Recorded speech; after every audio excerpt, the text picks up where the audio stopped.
I'm just going to say a couple of things about the introduction. Yeah, recording. Thank you. I'm going to say a couple of things about the introduction section, and then lead into the literature review, which is the next big thing that we have to accomplish, and that would be it. Okay. It seems like most projects, at least, are at a point that they have a clear and precise research question. Again, research topic is broad, research question is very specific, and I asked most of you to focus on one specific policy or practice within one single agency. The reason is that for a research project like this, if you are thinking about everything, right, a broad topic, that's just way too much. People write books, volumes, and most of the time it's still not entirely covering everything. So that's why I keep repeating, or I keep demanding you guys to focus on one single agency and one single practice, just one piece, right? And think of what it does, how it affects the outcome. And that's the thinking that would help you maintain some degree of clarity. I would suggest, for the most part, stick with the same terminology that you're using, okay? Because if you keep on switching different words, and that's later, after you are so clear about what you're doing, what is the policy that you're focusing on, and how it affects the outcome.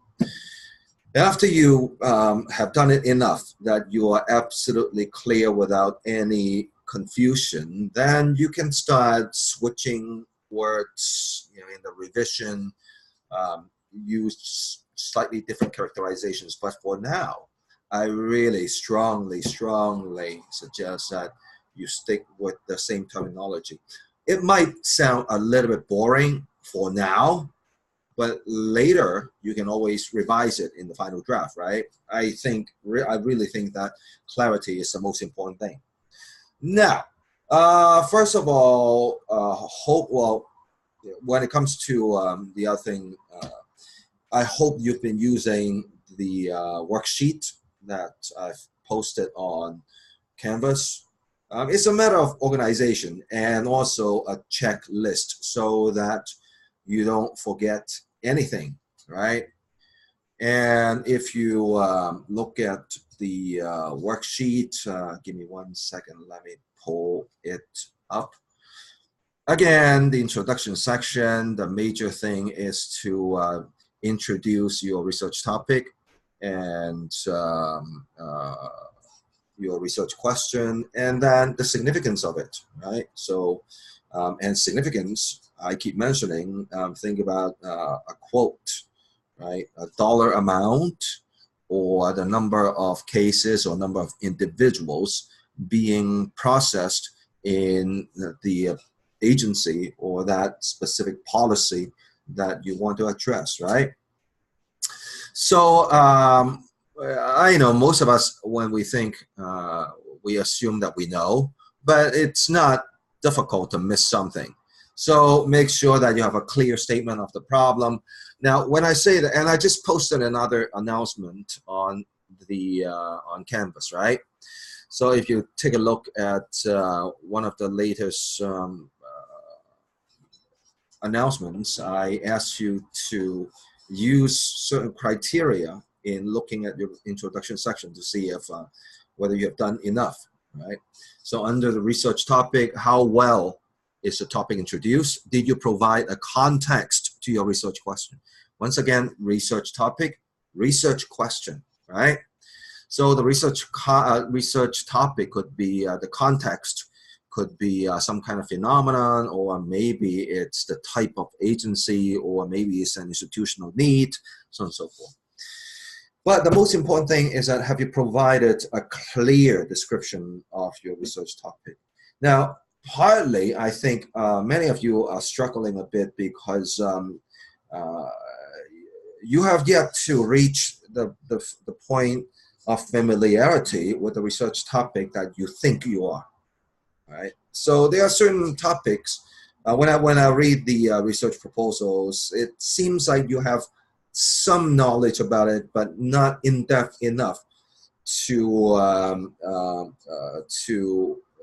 produce a project, um, produce a research project, and part of it is to generate the research question.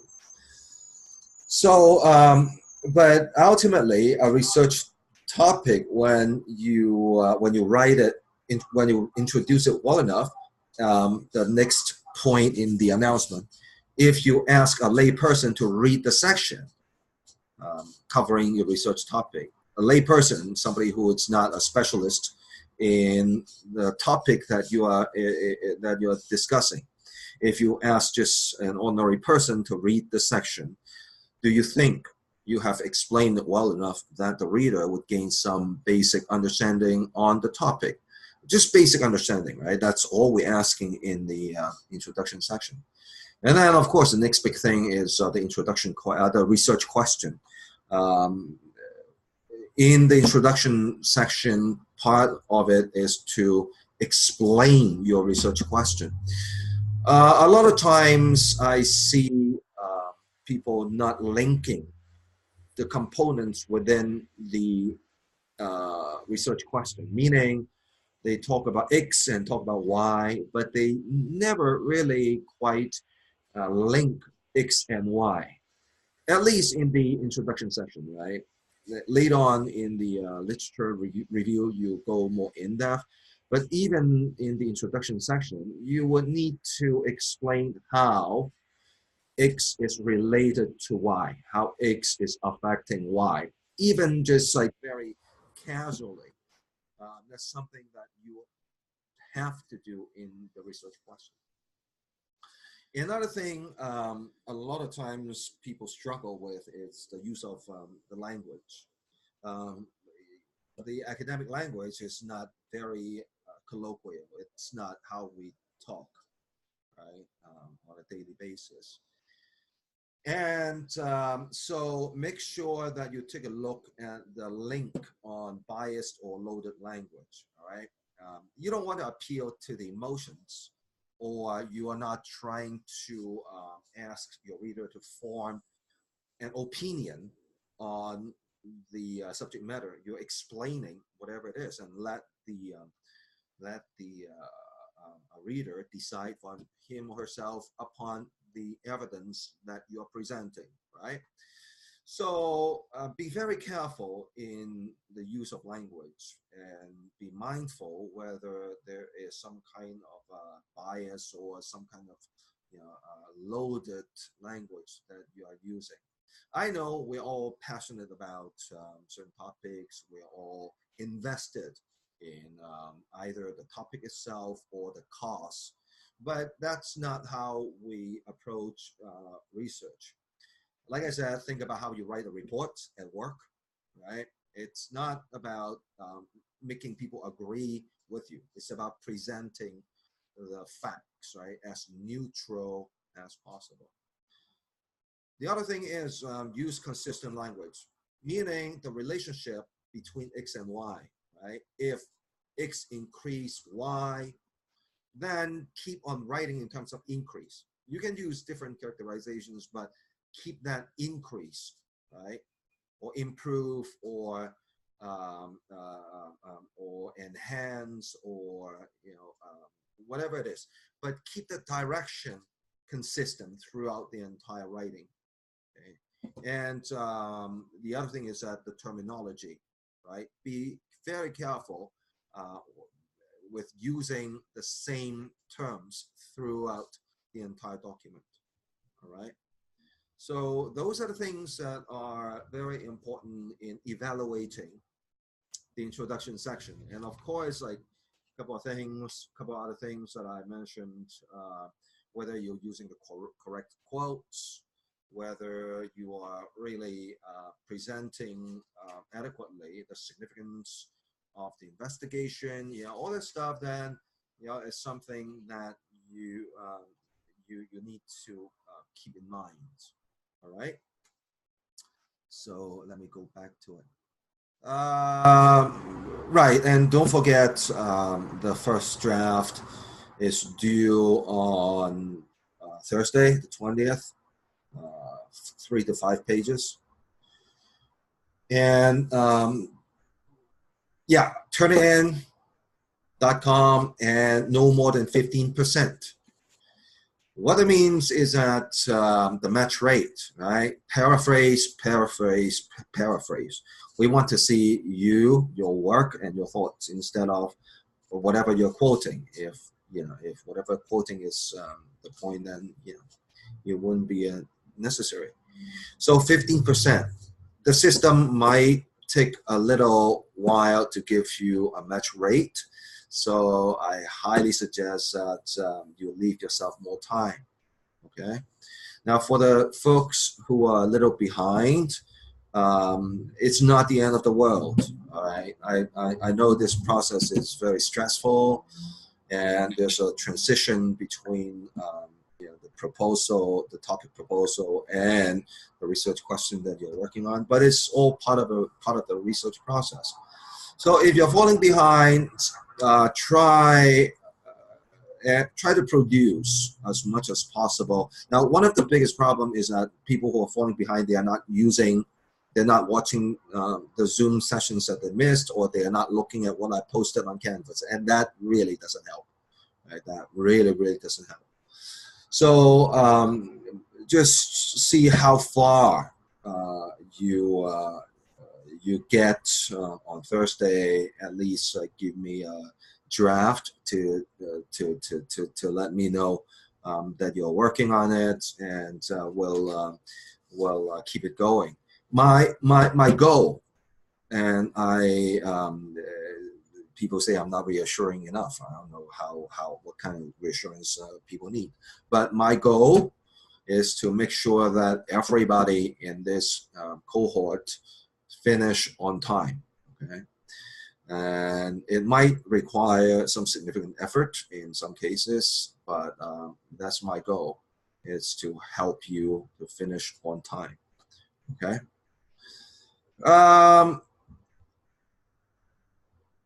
The latest time, it should be around midnight, so 11:59 p.m. But like I said, there's a little lag between the time you submit and then the first match rate. So, well, for one thing, make sure that you paraphrase. Yeah, you'll see the link, the Turnitin link on Canvas. Okay, it's already posted on Canvas. If you look under September 20th, it should be there. Okay, and you click and you'll see the link. As a matter of fact, I think a couple of you have already posted the draft and looked at the match rate. Okay.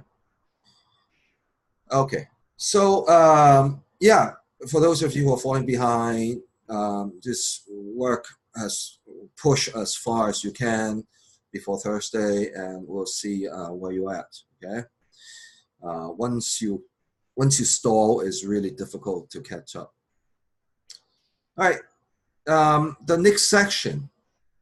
I wish we had more time to recuperate and rest or whatever, but this is crunch time, right? So final stretch, and just think about after November you can relax. So these 2 months, just get it out of the way. About the literature review. Now, when I read your topic proposals, it seems like many folks got it right.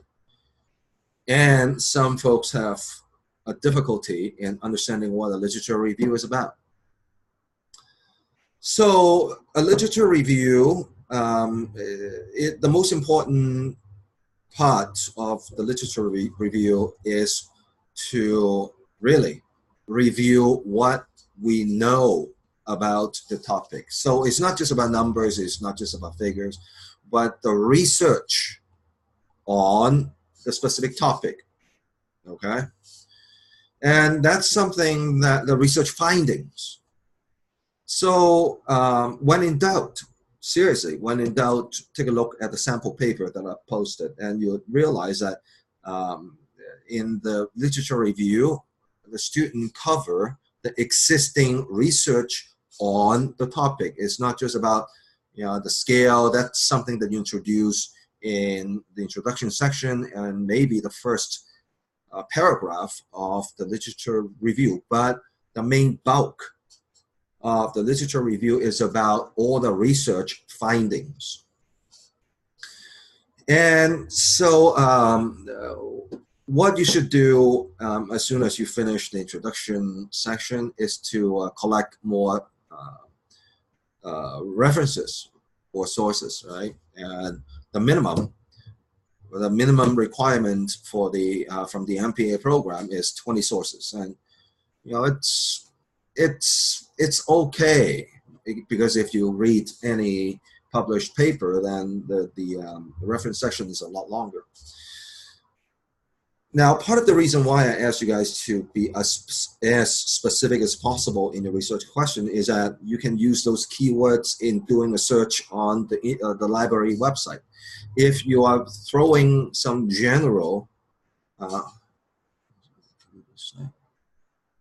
yes, absolutely. You can cite the same sources in the introduction and the literature review. Of course, in the introduction, it's just kind of brief, and in the literature review, then you expand, right? More in-depth, right? And if you look at the sample paper, a lot of times you see an entire paragraph is spent on one reference. And if you think about it, right, the around 20-page requirement of the capstone paper, well, we're looking at 3 to 5 for introduction, another 3 to 5 in the last segment, and so about 10 pages. Right? It should be your literature review, and it seems a lot, but at the same time, it's about reading and summarizing, and then also rephrasing and repackaging so that you introduce the entire field of knowledge and linking it to what you're doing. But we'll talk about that next week. But what I want you to start, at least this week, is to do the search and start organizing, right? And remember 620 when I talked about doing the literature review. What I do is that, I use the keywords. Not just the keywords, but I also use, let's say I find like 3 articles on exactly the topic that I've been looking at. And then I look at their reference section. And that's a very useful strategy. I look at their literature review, and I look at their reference section, and I go from there. Breadcrumbs, right? And so before you know it, you'll find quite a collection. And then the next step is to really try to organize all that big stack into smaller stacks according to themes, right? And if you look at the sample paper, the literature review is organized into several major themes under the topic, right? And so start with that, and start reading, of course, and then start extracting stuff from the articles that you collect. I would say each article, see if you can summarize each article into one paragraph. And remember, the most important thing in the literature review, it's about the findings of those studies, okay? So see if you, for each article, you write 1 sentence for the point of the article, the research question in the article, and then another sentence on the methodology, and then the final sentence on the finding. Okay, basically an annotated bibliography, but even shorter than that. So that's what you do in organizing or dividing the big stack of literature into smaller themes so that you can organize your literature review accordingly, right?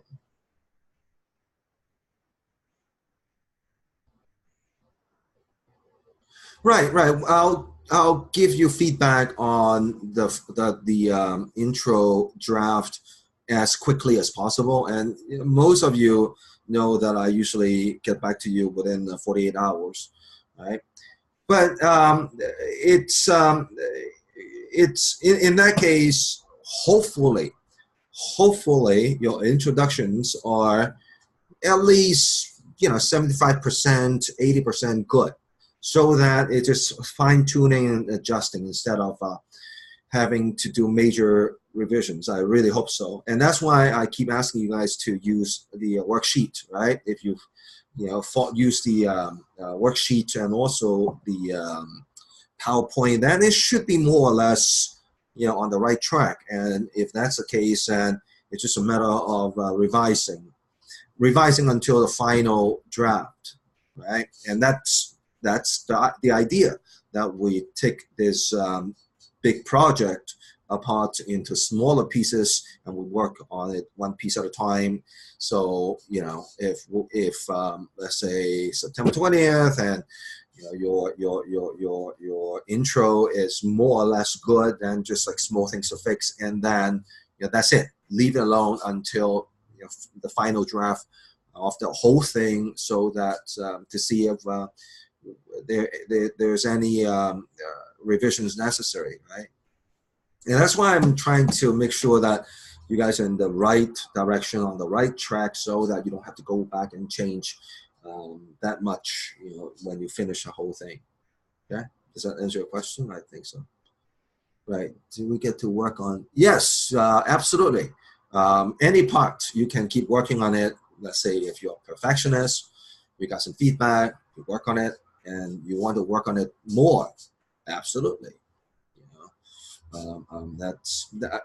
You'd be surprised how many drafts each published paper requires, and sometimes it's a really frustrating process, and especially for young academics who are trying to either get a job or get a tenure, and they are on a deadline and they're on the clock, and they have to keep revising the same paper, and sometimes it's an infuriating process because their entire career depends on it, right? So you can revise as much as you want, and but I would say, work on it so that it's good enough, and then make sure that invest your energy into the other parts, instead of dwelling on one part. I'll let you know if it's good enough to continue or not. Okay. So make sure that you're using the worksheet for the introduction, and make sure that you look at the new announcement to see if you are meeting the standards, and then start on your literature review, and that's quite a lot for this week, I think. Okay, and like I said, I'll see how fast I can read all the literature review, and sometimes I leave quite detailed comments, and so it might not be as quick as I would hope, but I'll get back to you as fast as humanly possible. Okay. Any other question on the introduction section? Oh yes, might as well start formatting, right? Start the formatting process. So follow the format, so that later on you don't have to cut and paste or deal with formatting. It's like sometimes that's another thing that infuriates people, especially Microsoft Word. Sometimes there are little kinks here and there. So if you got the formatting correctly in each part, then you don't have to go back and worry about it or do any revisions, right? So don't forget, Thursday you have until 11:59 p.m. to submit your work to Turnitin.com.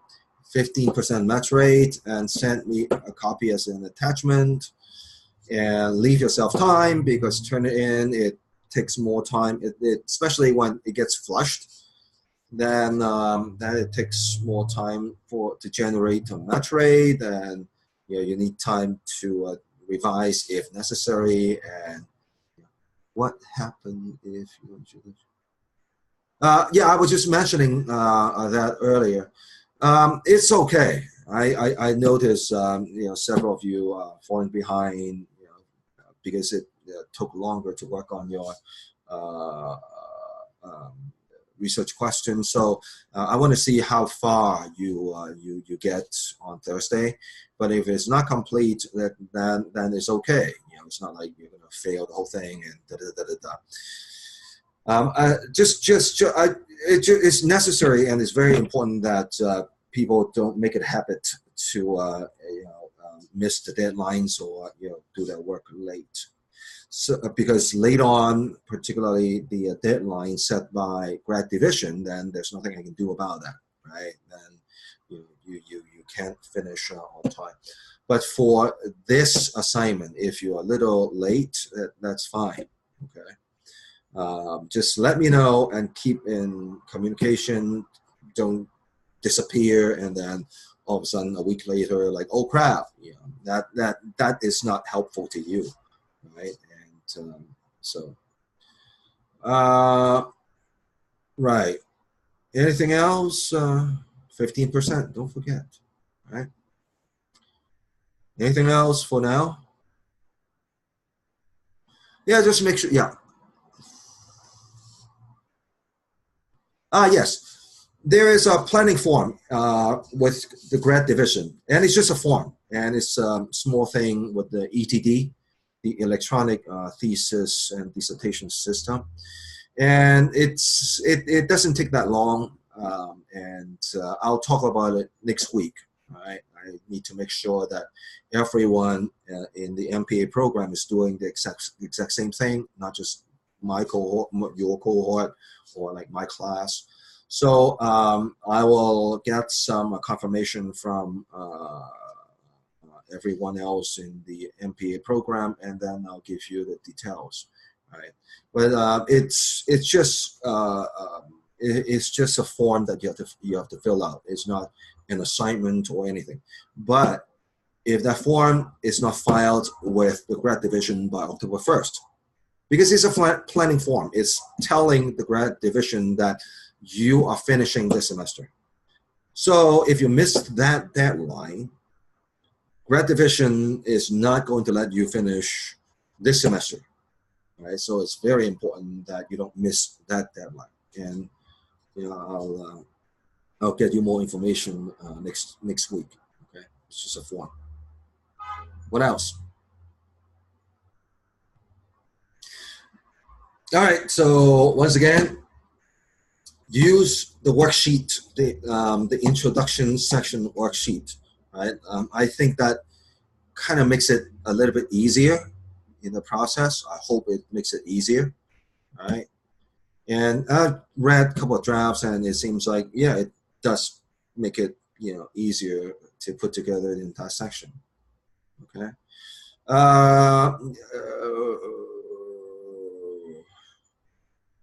Yeah, that's pretty much it for this week. And I hope you have worked on it quite a bit over the weekend, and now it's just a matter of wrapping it up. The last thing, writing process. We all need help with writing, right? Nobody, unless you're Shakespeare or Charles Dickens, nobody's like a natural good writer, and especially this kind of writing is not natural. So if you need help, then I mentioned the CSBS Writing Lab, and then there are writing services out there to help with the grammar and to help with the clarity, because all your thoughts are in here, and you think that's what you're writing, but from the reader's point of view, it might be a completely different thing. All right, so leave more time and If you need help, use a writing service, and then yeah, that's important as part of the evaluation criteria, right? It's not all, but you know, well-written paper is a better paper than a poorly written paper, right? Okay. What else? I was gonna keep it quick, but it's still half an hour. Okay, so yeah, I look forward to reading your work. There's some really interesting ideas, and I'm really curious about what you take, the work and how you develop your project. Okay. So as always, if you have any questions, email me, and I'll try to get back to you as quickly as possible. The recording. Typically, it's the same evening, right? As soon as it gets processed, it has to be. It has to get processed. It has to get processed by the system, and I have to upload it to YouTube, and then blah blah blah blah blah. But at the latest tomorrow. Okay. What else?